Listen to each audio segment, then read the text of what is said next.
The Electronic Panopticon. Panopticon. The first time I heard it, I thought it was a funny-sounding word. It made me think of Major Margaret Hot Lips Houlihan from MASH fiancé's name, Donald Penobscot. There I go digressing already. In February, I shared an article titled The Panopticon Effect, Someone's Watching You, from exploringyourmind.com. If you're unfamiliar with the word like I was, the paper will give you a jump start on what I will be discussing. Michel Foucault, 1926–1984, wrote it. He was one of the most famous thinkers of the late 20th century, and he achieved celebrity-like status before he died of AIDS in '84. His theories about power and social change continue to resonate. They primarily address the relationship between power, knowledge, domination, and their use as a form of social control through societal institutions.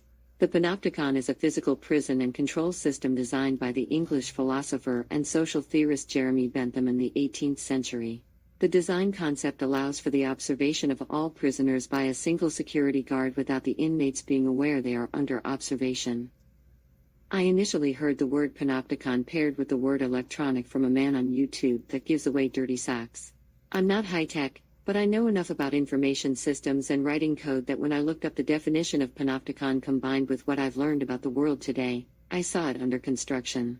Not the physical one, the electronic panopticon. A couple of weeks ago, Nick Moster, an independent podcaster on Locals, Rumble, and Twitter, posted, WEF takes control of Georgia voter rolls. He said Georgia's Secretary of State Brad Raffensperger is partnering with Salesforce to build a new voter registration system. This story on SOS.GA. Gov confirms that what Nick said is true. I remembered seeing Salesforce before in my research. I looked back, and in one of my first videos, What is the Fourth Industrial Revolution? I found it. Salesforce is one of the founding members of the Center for the Fourth Industrial Revolution. I learned about the Fourth Industrial Revolution when I looked into the World Economic Forum, WEF, and Davos, Switzerland, where they meet each January. Klaus Schwab, the founder of the WEF, authored a book, The Fourth Industrial Revolution, published in January of 2016. You can read a review of it by the International Monetary Fund here. In January of 2017, during the annual meeting, the WEF introduced two new entities, the Coalition for Epidemic Preparedness Innovations, CEPI, and the Center for the Fourth Industrial Revolution, 4I.R. Salesforce was on the ground floor. They have an excellent blog entry about 4I.R. on their website. Please click the link and read it, or have your computer read aloud, here. It's very informative and addresses essential, timely issues that will affect us all. After confirming what Nick Moster had said, I noticed a sinking feeling in the pit of my stomach. I set aside the research I was working on and distracted myself with current events. The truckers, Canada, and Justin Trudeau didn't work. That sinking feeling got worse, and I started feeling claustrophobic. A quick search on Justin Trudeau showed me that the electronic panopticon is not far from completion worldwide.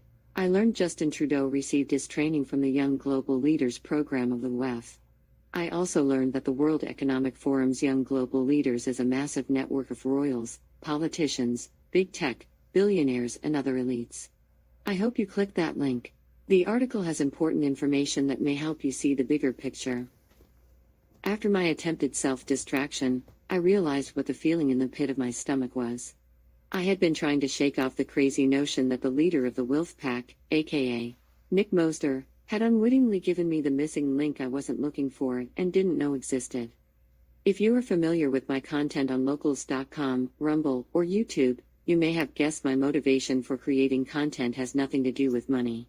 It has everything to do with a sense of doing what I'm supposed to do and maintaining my sanity. While researching, some of the things I come across eat at me until I put them in a shareable form and post them to be carried off by the webs. After looking into the World Economic Forum, the United Nations, and the coronavirus, I made a video, Global Impact, where does following the money lead? It has maybe 20 views on 3 platforms combined. I can live with that. I look for answers to questions and then share what I learn by releasing it to the interwebs. This electronic panopticon thing is like that too. I keep running into it as the framework goes up around us. I just haven't figured out how to show it to others.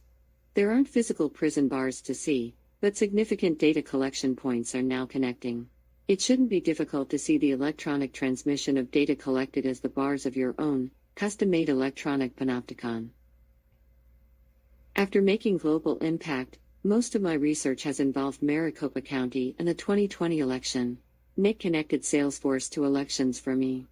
If you read the blog post I linked to on their site earlier, you may understand why that connection eats at me and why I want you to see the electronic panopticon. Salesforce Chairman and Chief Executive Officer Mark Benioff said he believes a trust revolution is needed if businesses are to fully embrace the potential of the fourth industrial revolution. In my humble opinion, the electronic panopticon is why we the people need a trust revolution before our elections embrace the fourth industrial revolution.